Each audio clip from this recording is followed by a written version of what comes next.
Hello friends, welcome back to our new video. Friends, parts of speech का आज यह दूसरा वीडियो है, पार्ट 2 है। पार्ट 1 में हमने समझा था कि पार्ट्स ऑफ स्पीच यूज़ कहाँ करते हैं और इसे हम अपने डेली लाइफ में किस तरह से अपने बोलने के लिए यूज़ कर सकते हैं। मैंने आपको बताया था कि पार्ट्स ऑफ स्पीच में कुल 8 पार्ट्स होते हैं। उसमें से आज हम सीखेंगे 8 पार्ट्स को, एक एक करके सीखेंगे। पहला है नाउन।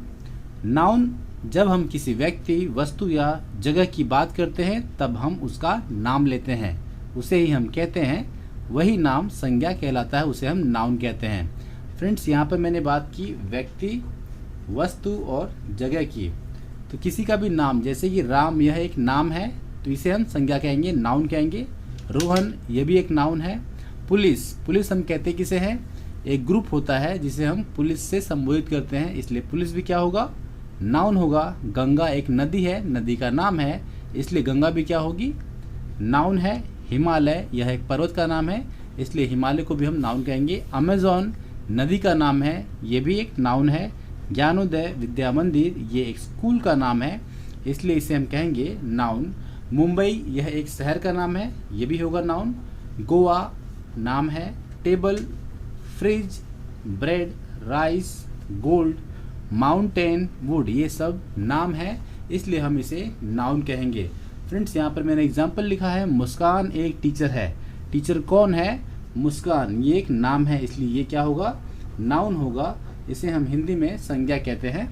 अगला है गंगा का पानी लोग पीते हैं। पानी किसका पीते हैं? गंगा का। गंगा क्या है? नाम है नदी का, इसलिए इसे हम क्या कहेंगे? नाउन कहेंगे। फ्रेंड्स, सबसे सिंपल भाषा में अगर कहें तो आप कह सकते हो जिस भी चीज का नाम होता है वह क्या कहलाता है? नाउन कहलाता है। चलिए देखते हैं हमारे आसपास क्या क्या चीजें हो सकती है। टीवी, आपके सामने टीवी होगी, टीवी एक नाम है, ये कहलाएगा noun. Fridge, AC, washing machine नाम है, ये है noun. Bed, chair, kitchen, sofa, water, आपके आसपास आपको जो भी दिख रहा है वह एक नाउन है, क्योंकि उसका कोई ना कोई नाम है। आपके आसपास कोई भी चीज अगर है, अगर उसका नाम है तो वह क्या कहलाएगी? नाउन कहलाएगी। तो फ्रेंड्स, ये था हमारा पहला parts of speech, noun. I think आपको क्लियर हो चुका होगा नाउन किसे कहते हैं। फ्रेंड्स, मैं यहाँ पर आपको ग्रामेटिकली नहीं सिखाऊंगा, यहाँ पर कोई भी ग्रामर नहीं सिखाऊंगा। यहाँ पर हम सीखेंगे डेली लाइफ में हमें यूज कैसे करना है, आसानी से कैसे समझना है कि नाउन किसे कहेंगे। अगला है दूसरा आपका पार्ट्स ऑफ स्पीच, प्रोनाउन। चलिए समझते हैं प्रोनाउन को। नाउन की जगह पर जो शब्द आ जाए उसे हम कहते हैं प्रोनाउन। नाउन के बदले में हम जिस शब्द को यूज करते हैं उसे प्रोनाउन कहते हैं। सिंपल है। नाउन क्या था? अभी भी मैंने आपको बताया, जो भी नाम है वह नाउन कहलाएगा। जैसे यहाँ पर देख सकते हैं आप, राघव। राघव क्या है? एक नाम है। अब इस राघव के प्लेस पर मैंने क्या यूज किया है? वह स्कूल जाता है। देखिए, राघव स्कूल जाता है। अब राघव ना बोलकर मैंने क्या कहा है? वह स्कूल जाता है। कि वह जो है राघव के प्लेस पर यूज किया गया है, इसलिए वह क्या कहलाएगा? प्रोनाउन कहलाएगा। और जिसे हिंदी में हम कहते हैं सर्वनाम, इसे हम हिंदी में कहते हैं सर्वनाम। फ्रेंड्स, इंग्लिश में होगा Raghav goes to school. Raghav के प्लेस पर क्या आ गया? ही आ गया, इसलिए ही क्या है? यहाँ पर है प्रोनाउन। इस तरह से बहुत सारे प्रोनाउंस हैं जो हम यूज करते हैं अपनी डेली लाइफ में, जैसे कि ही, सी, इट, वी, दे, यू, ये सब हम यूज करते हैं नाम की जगह पर, इसलिए इन्हें हम कहेंगे प्रोनाउंस। ही का मतलब होता है वह, पुरुष के लिए शी का मतलब भी होता है वह, इट का मतलब भी होगा वह, ये निर्जीव वस्तु के लिए, और वी का मतलब होता है हम, जहाँ पर एक से ज़्यादा लोग होते हैं। दे मतलब होगा वे लोग, जहाँ पर एक से ज़्यादा लोग हों, और यू का मतलब होगा तुम। ये सभी हमने यूज़ किया, इन सब को बिना नाम के यूज़ किए, नाम की जगह पर, इसलिए ये सब क्या कहलाएंगे? ये सब कहलाएंगे प्रोनाउन, जिसे हम हिंदी में कहते हैं सर्वनाम। आई होप फ्रेंड्स आपको प्रोनाउन क्लियर हो गया होगा। प्रोनाउन किसे कहते हैं एक बार फिर समझते हैं। नाउन क्या था? नाम, जो भी नाम है वह नाम क्या कहलाएगा? नाउन कहलाएगा। और नाम की जगह पर हमने जिसे यूज़ किया वह क्या कहलाएगा? प्रोनाउन कहलाएगा। फ्रेंड्स, हमारा तीसरा पार्ट्स ऑफ स्पीच है वर्ब। वर्ब का मतलब होता है हिंदी में क्रिया। फ्रेंड्स सबसे सिंपल भाषा में आपको बता दूं, बिना किसी फॉर्मूला को यूज़ किए, ऐसा जो शब्द आपको दिखते हैं जिनके अंत में ना लगा होता है वो ही वर्ब होते हैं। जैसे कि मैंने यहाँ पर लिखा है खेलना, ध्यान से समझिएगा, खेलना में आपके लगा है ना, कूदना ना लगा है, सोना, जागना, लिखना, पढ़ना, नाचना, गाना, इन सब में देखेंगे तो ना लगा हुआ है। इस तरह के हजारों आपको शब्द मिल जाएंगे जिनके अंत में ना लगा होता है। इसे आप देखते ही समझ जाइएगा कि ये आपका वर्ब है। इसे इंग्लिश में हम कहते हैं वर्ब और हिंदी में कहते हैं क्रिया।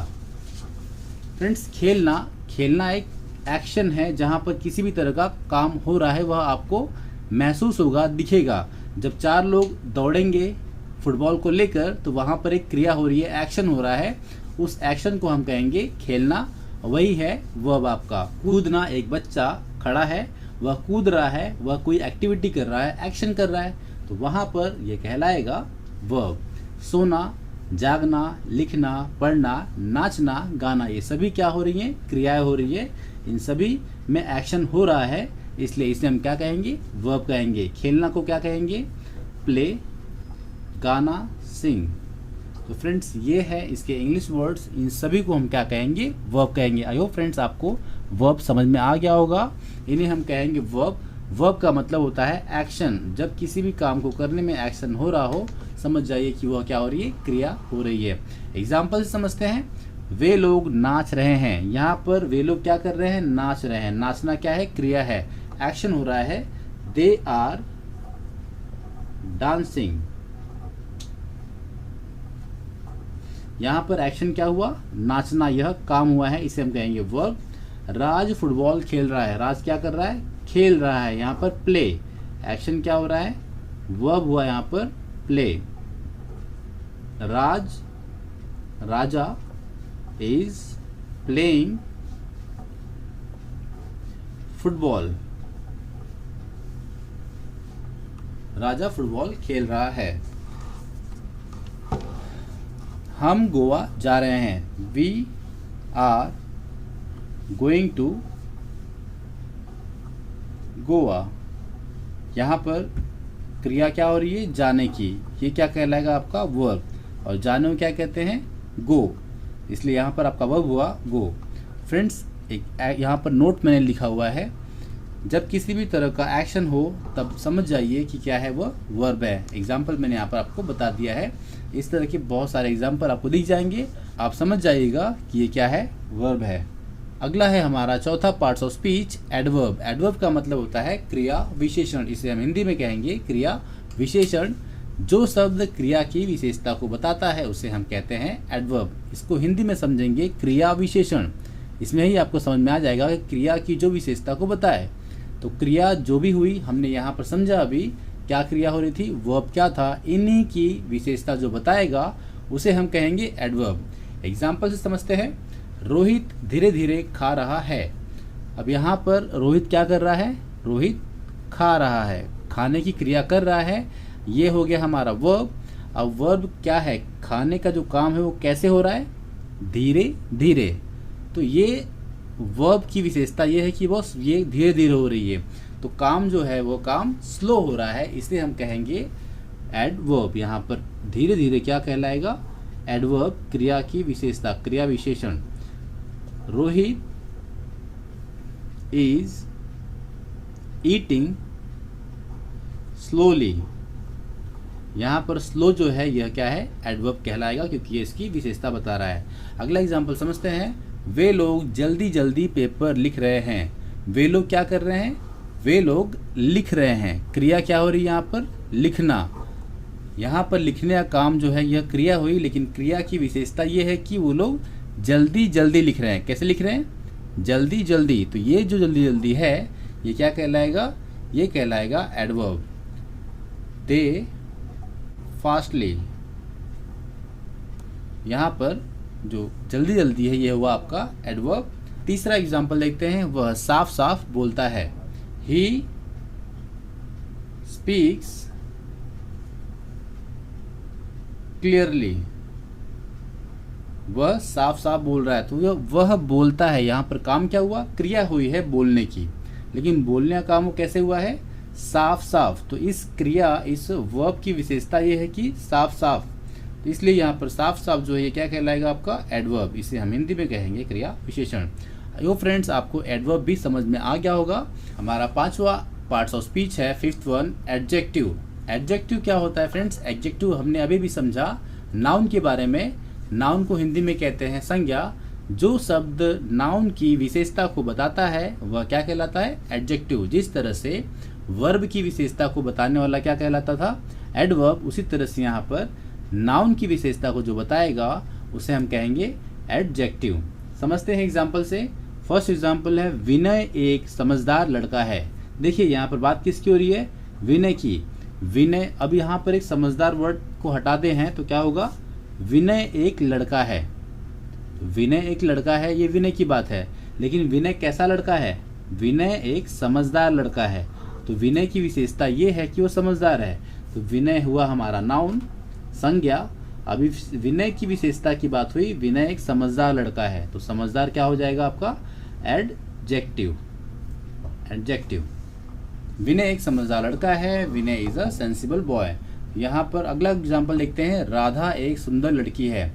तो यहाँ पर सुंदर को अगर हटा दें तो क्या होगा? राधा एक लड़की है। राधा क्या है? नाउन हुआ, क्योंकि ये नाम है। तो राधा की विशेषता यह कि वो सुंदर है। तो यहाँ पर सुंदर क्या कहलाएगा? सुंदर राधा के बारे में बता रहा है। राधा की विशेषता है कि वो सुंदर है, इसलिए सुंदर क्या होगा आपका? एडजेक्टिव। ये होगा आपका एडजेक्टिव। अगला एग्जाम्पल है, विजय रोहन से लंबा है। यहाँ पर विजय कैसा है? विजय की विशेषता ये है कि वो रोहन से लंबा है। तो लंबा वर्ड क्या है? विशेषता बता रहा है किसकी? विजय की। इसलिए यहाँ पर लंबा क्या होगा आपका? ये होगा आपका एडजेक्टिव। अगला एग्जाम्पल है, पुस्सी मोटी है। पुस्सी एक नाम है, ये कैसी है? मोटी है, ये इसकी विशेषता है। पुस्सी हुआ आपका नाउन, और नाउन की विशेषता बता रहा है कौन? मोटा होना। इसलिए यहाँ पर मोटा क्या होगा? मोटी वर्ड जो है ये होगा आपका एडजेक्टिव। अगला एग्जाम्पल देख लेते हैं। लास्ट एग्जाम्पल हमारा है, हिमालय विशाल पर्वत है। यहाँ पर हिमालय कैसा है? हिमालय विशाल है। हिमालय की विशेषता कौन बता रहा है? विशाल। इसलिए यहाँ पर विशाल क्या होगा? एडजेक्टिव। 6वां पार्ट्स ऑफ स्पीच है, कंजक्शन। कंजक्शन का मतलब होता है, यहाँ पर देख सकते हैं, दो शब्दों या वाक्यों को जोड़ने वाले शब्द को कंजक्शन कहते हैं। जब दो शब्द और दो वाक्य हों और उन्हें जोड़ने का काम जो करे उसे हम कहेंगे कंजक्शन। एग्जाम्पल देखते हैं, रोली और गोली नाच रहे हैं। यहाँ पर और अगर देखेंगे, इस और ने रोली और गोली इन दो शब्दों को जोड़ा है, इसलिए यहाँ पर और क्या कहलाएगा? और आपका कहलाएगा कंजक्शन। इसको हम हिंदी में संयोजक भी कहते हैं, संयोजक शब्द। अगला एग्जाम्पल देखेंगे, मैं गा सकता हूँ लेकिन नहीं गाऊंगा। यहाँ पर मैं गा सकता हूँ, नहीं गाऊंगा, इन दोनों को जोड़ा किसने है? लेकिन ने जोड़ा है, इसलिए यहाँ पर लेकिन क्या कहलाएगा? लेकिन आपका है यहाँ पर कंजक्शन। अगला एग्जाम्पल देखते हैं, मैं गा सकता हूँ लेकिन नहीं गाऊंगा। I can sing but I will not. यहाँ पर लेकिन जो है कंजक्शन है, और इंग्लिश में देखेंगे तो आप यहाँ पर बट कंजक्शन कहलाएगा। यहाँ पर इस लेकिन ने दो अलग अलग वाक्यों को जोड़ा है। अगला एग्जाम्पल है, आप चाय या कॉफ़ी ले सकते हैं। यहाँ पर दो अलग अलग शब्द हैं, चाय और कॉफ़ी, इनको जोड़ने का काम किया है या ने, इसलिए यहाँ पर या क्या कहलाएगा? कंजक्शन। इंग्लिश में इसे हम कहेंगे और। यू कैन टेक टी और कॉफ़ी, यहाँ पर और ने इन दो शब्दों को जोड़ा है। तो इस तरह से आप देख सकते हैं, यहाँ पर नीचे मैंने कंजक्शन लिख दिए हैं। इस तरह के कंजक्शन आप यूज़ कर सकते हो, जहाँ पर भी आपको दिखेंगे ये कंजक्शन कहलाएंगे। एंड और but, actually, later, both, if, now, yet, so, while, as, even. इस तरह के अगर आपको शब्द दिखते हैं तो आप समझ जाइए कि ये क्या है? आपके कंजक्शन है। फ्रेंड्स, हमारा अगला पार्ट्स ऑफ स्पीच है प्रीपोजिशन। यहाँ पर प्रीपोजिशन का मतलब होगा पोजीशन के पहले जिस शब्द का यूज किया जाता है उसे हम कहते हैं प्रीपोजिशन। जो शब्द किसी वस्तु की पोजीशन, अवस्था को बताता है उसे हम कहते हैं प्रीपोजिशन। एग्जाम्पल से समझते हैं, किताब टेबल के ऊपर है। किताब कहाँ पर है? किताब टेबल के ऊपर है। यहाँ पर ऊपर जो शब्द यहाँ पर लिखा हुआ है ये यहाँ पर एक अवस्था को बता रहा है किताब की, किताब के होने की, किताब किस जगह पर है, इस जगह को बताने का काम ये ऊपर कर रहा है। इसलिए यहाँ पर ऊपर क्या कहलाएगा, ये कहलाएगा आपका preposition. Book is on the table, यहाँ पर ऑन आपका हुआ प्रीपोजिशन। सेम वे यहाँ पर रामू अपने कमरे में है, कहाँ पर है रामू, अपने कमरे में है। Ramu is in his room, यहाँ पर इन क्या है आपका प्रीपोजिशन। ये इन जो है ये पोजीशन को बता रहा है कि रूम के अंदर होने की बात, किसके, रामू के। अगला है द कैट, सॉरी यहाँ पर कैट होगा, the cat is under the table. यहाँ पर कैट कहाँ पर है, अंडर द टेबल, मतलब कि कैट नीचे है, किसके नीचे, टेबल के। अब टेबल के ऊपर है या नीचे है या अगल में है बगल में है, ये चीज़ को बताने का काम जो हो रहा है यही कहलाएगा आपका प्रीपोजिशन। तो यहाँ पर जो बिल्ली है वो कहाँ पर है, नीचे है, इसलिए यहाँ पर यूज हुआ है under the table. Last example देखेंगे, पंखा मेरे सिर के ऊपर है। ऊपर, यहाँ पर ऊपर होने की बात बताई जा रही है, किसके, पंखे के ऊपर होने की बात बताई जा रही है। यहाँ पर ओवर क्या कहलाएगा आपका preposition. Fan is over my head, ये मेरे सर के ऊपर है। तो फ्रेंड्स अगला देखते हैं, हमारा आखिरी पार्ट्स ऑफ स्पीच है इंटरजेक्शन। इंटरजेक्शन अचानक जब कोई फीलिंग समय आती है, उस भावना को जिस शब्द से हम दिखाते हैं उसे हम कहते हैं इंटरजेक्शन। जैसे कि खुशी और दुख, अचानक से हम खुश होते हैं, कुछ ना कुछ हम रिएक्शन देते हैं, और दुख होने पर भी हम कुछ रिएक्शन देते हैं। खुश होने पर हम चिल्लाते हैं, आवाज़ करते हैं, खुशी को जाहिर करते हैं, और दुखी होने पर हम रोते हैं या फिर आप हमारा मुंह जो होता है अपने आप डाउन हो जाता है। इस तरह की फीलिंग्स को जब हम बताते हैं, इसी फीलिंग्स को हम कहते हैं इंटरजेक्शन। चलिए एग्जाम्पल से समझते हैं। वाव, जब हम कोई चीज़ देखते हैं और हमें बहुत ही अच्छी लगती है तब अचानक से हमारे मुंह से निकलता है वाव, कितना अच्छा है। तो ये हमने अचानक से हमारी फीलिंग्स को एक्सप्रेस किया, इसलिए हमने वाव कहा, आश्चर्य प्रकट किया, इसे हम कहेंगे इंटरजेक्शन। हुर्रे हम कब कहते हैं, जब हम कहीं जाते हैं, जैसे कि पिकनिक में जब जाते हैं हम, तो हिप हिप हुर्रे अपनी खुशी को जाहिर करते हुए कहते हैं, आश्चर्य प्रकट करते हैं, खुशी को प्रकट करते हैं। चीयर्स, चीयर्स जब हम पार्टी करते हैं उस समय चीयर्स करते हैं। ब्रावो, शाबाश, जब हम किसी को शाबाशी देते हैं किसी अच्छे काम के लिए, उस समय भी हम अपनी खुशी को जाहिर करते हैं और यूज़ करते हैं ब्रावो, शाबाश। यह भी इंटरजेक्शन कहलाएगा। OMG, यहाँ पर ओ माई गॉड, जब कोई भी चीज़ आपको बहुत ज़्यादा या तो अच्छी लगे या तो बहुत ख़राब लगे, उस समय हम यूज़ करते हैं OMG। तो ये भी क्या शो करता है, आपके आश्चर्य को शो करता है। इस तरह से ये चीज़ें आपके आश्चर्य को शो करती है, या तो दुख या तो सुख, और इस समय जो फीलिंग्स आती है उसे हम कहते हैं इंटरजेक्शन।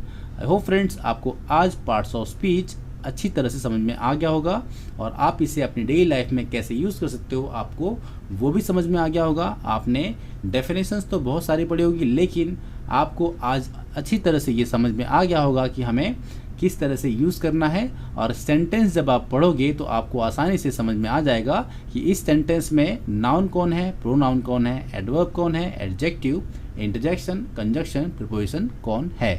आई होप फ्रेंड्स आपको आज की वीडियो अच्छी लगी होगी, आज की वीडियो आपको पसंद आई होगी। अगर आपको वीडियो पसंद आई हो तो इसे लाइक शेयर सब्सक्राइब जरूर करें, और वीडियोस को लाइक शेयर करना ना भूलें। मिलते हैं अगली वीडियो में, तब तक के लिए थैंक यू वेरी मच।